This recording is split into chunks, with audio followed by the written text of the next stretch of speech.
Welcome to The Explainer. Today we're digging into something that is honestly both awe-inspiring and, well, a little terrifying. We're looking at the ultimate double-edged sword, the duality of artificial intelligence. On one hand, we are witnessing outright miracles. Machines predicting cancer, giving amputees literal physical superpowers. But on the other hand, we're facing absolute mayhem, from the destabilization of our economy to the very real loss of a shared reality. It is a thrilling, incredibly high-stakes moment in time, and we're going to break down exactly how it all works. Okay, let's dive into this, because this whole revolution, it actually starts way back in 1951 with this deceptively simple question posed by the legendary British mathematician Alan Turing. He basically wondered, could we ever program a machine so well that you literally couldn't tell if you were talking to a human or a computer? Fast forward to today, and you've got tools like ChatGPT and the inflection AI assistant Pi writing essays and carrying out completely fluid, natural conversations. Turing's foundational question has officially been answered. Here's the roadmap for today's explainer. First, the dream becoming reality. Second, revolutionizing medicine and health. Third, teaming up with robots. Fourth, the threat of disinformation. Fifth, the call for guardrails. And finally, walking into the unknown. Let's get right into it. Section 1. The dream becomes reality. From brittle rules to fluid minds. Now, what's really interesting about this is that to get to the AI we have today, we had to move way past rigid, rule-following computers. Think of old-school AI like IBM's chess-playing Deep Blue. The real breakthrough didn't come from just a new type of coding, it came from mimicking our own biology. An artificial neural network is quite literally modeled on the human brain's 80 billion neurons. Instead of following strict, brittle rules, you have interconnected computer nodes that take in massive streams of data, like millions of images or text, and they constantly look for patterns, adjusting the strength of their connections based on what they find. So how exactly does it learn? Well, it's basically a massive system of rewards and punishments. Mustafa Suleyman, co-founder of DeepMind, actually points out that this repetitive allocation of reward is the exact same way you train a dog or teach a child. You start with supervised learning, feeding it expert data so it grasps the basics. Then you move to reinforcement learning. Like when DeepMind built AlphaGo to play the incredibly complex board game Go, they literally just let the AI play against itself millions of times. It learned from every single win and every single loss until it became unimaginably brilliant. Section 2. Revolutionizing medicine and health spotting what the human eye misses. Let's look at how AI actually sees something like a medical scan, using what's called a convolutional neural network. Imagine combining an image with thousands of tiny virtual magnifying glasses. The AI is hunting for incredibly specific puzzle pieces, maybe an edge, a shape, a unique texture. Then, it makes a guess about what it's looking at. If it guesses wrong, a process called backpropagation sends that information backward through the network to correct the operation for next time. It learns to assemble the puzzle flawlessly, over and over again.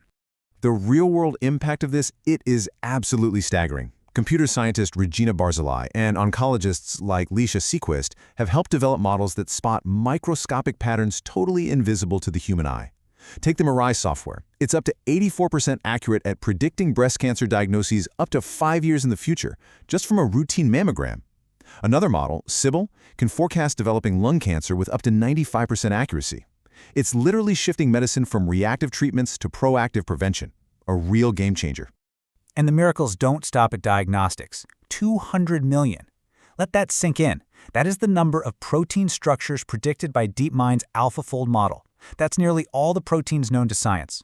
And understanding a protein's shape is the absolute key to creating drugs that can disable diseases. Now, you've got companies like InSilico acting almost like an Airbnb for drugs. Chemists input their criteria, and the AI generative algorithms filter and design brand new molecular candidates in a matter of days instead of years. It's drastically cutting the cost and time of drug discovery. Section 3. Teaming up with robots, giving AI a physical body. Take the amazing story of journalist Miles O'Brien. He's an arm amputee who received a literal 21st century bionic arm from a company called Coapt. The arm uses what's called a Bayesian classification model. So Miles just imagines moving his missing phantom limb, right? This generates super faint electrical signals in his remaining muscles. The AI algorithm reads those signals, categorizes them, and translates them into a physical mechanical movement. The catch? The human and the machine actually have to learn together to make it work seamlessly. And this brilliantly illustrates a massive shift in how AI physically operates out in the world. Most AI today requires massive, totally unsustainable cloud data centers, but researchers over at MIT are building something called liquid neural networks. Inspired by the tiny brain of a worm, they built an AI brain with just 19 highly complex neurons. Because it's so incredibly small, the entire AI can live directly on edge devices, like right inside a self-driving car. This allows it to navigate brand new environments fluidly without ever needing a connection to the internet. Section 4. The threat of disinformation, the dark side of the AI boom. So, we really have to weigh the duality of this whole revolution. The promises are, frankly, utopian. Curing cancer, discovering life-saving drugs, predicting wildfires.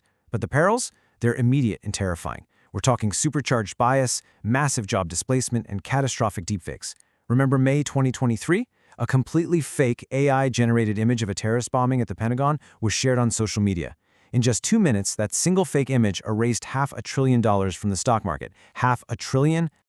The tech making this kind of deception so incredibly easy is called a generative adversarial network, or GAN. Think of it as a dizzying, high-speed student-teacher showdown. A generator algorithm splats random pixels onto a canvas. Then, a discriminator algorithm, which has studied millions of real images, looks at it and says, nope, try again. The generator modifies the pixels, and they literally battle back and forth thousands of times in a constant loop until the generator produces a flawless, indistinguishable fake image. And now, we've got an even newer magic trick: diffusion models. These algorithms take billions of images and intentionally corrupt them until they're nothing but pure static noise. Once the AI learns how to turn a crisp image into nothing, it just puts it in reverse. It reverse engineers the static into a coherent, brand new image based purely on a text prompt.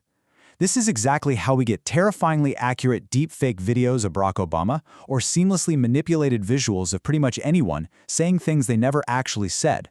As Hani Farid, a computer science professor over at UC Berkeley, perfectly summarizes, I think this is the very definition of throwing jet fuel onto a dumpster fire, and he hit the nail on the head. We are taking a society that already suffers from a massive distrust of governments, media, and institutions, and we're injecting it with flawless, completely fabricated video and audio evidence.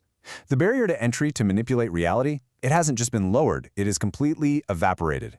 Section 5. The call for guardrails, navigating a commercial frenzy. So, the crucial point is this staggering number, $13 trillion. That's the predicted economic impact of artificial intelligence by the year 2030. 13 trillion. There is such an overwhelming commercial incentive for companies, and frankly, entire countries, to win this arms race, that slowing down the AI train to implement basic safety checks feels almost impossible, especially in a tech industry that historically fights tooth and nail against any kind of regulation. But the alarm bells are ringing loud and clear, and they're being rung by the exact same people who built the technology. Yoshua Bengio, an absolute pioneer in AI, alongside hundreds of other thought leaders, signed this incredibly stark statement back in 2023. They explicitly stated that mitigating the risk of extinction from AI should be a global priority on par with preventing nuclear war or pandemics. Extinction. When the creators themselves are telling us the systems are becoming dangerous and nearly impossible to audit, we absolutely have to listen. Section 6. Walking into the unknown, our co-evolution with machines. Let's move to and see how this builds our present reality. The good news? The Sci-Fi Terminator scenario is not happening tomorrow. Actually, when Miles O'Brien tried to use his AI-powered bionic hook in his studio, it kept dropping things. It requires immense human patience to train these systems. But the bad news? The immediate threats of deepfakes, massive job displacement, and inherent algorithmic biases are already here right now. AI is incredibly powerful, but highly unpredictable. The golden rule moving forward? Trust, but always verify. We're basically walking down a road into the complete unknown. Just like an amputee has to learn the unique language of their new bionic arm to make it work, humanity as a whole must learn how to communicate and safely coexist with this wild new intelligence. We are shaping the machine, sure, but the machine is absolutely shaping our society right back. Which leaves us with this final, absolutely vital question to ponder. Are we learning to use the algorithm, or is the algorithm learning to use us? It is a delicate dance of coexistence, and the next few years will decide who is truly leading. Thanks so much for joining me for this explainer. Stay curious and keep questioning the reality in front of you. Catch you next time.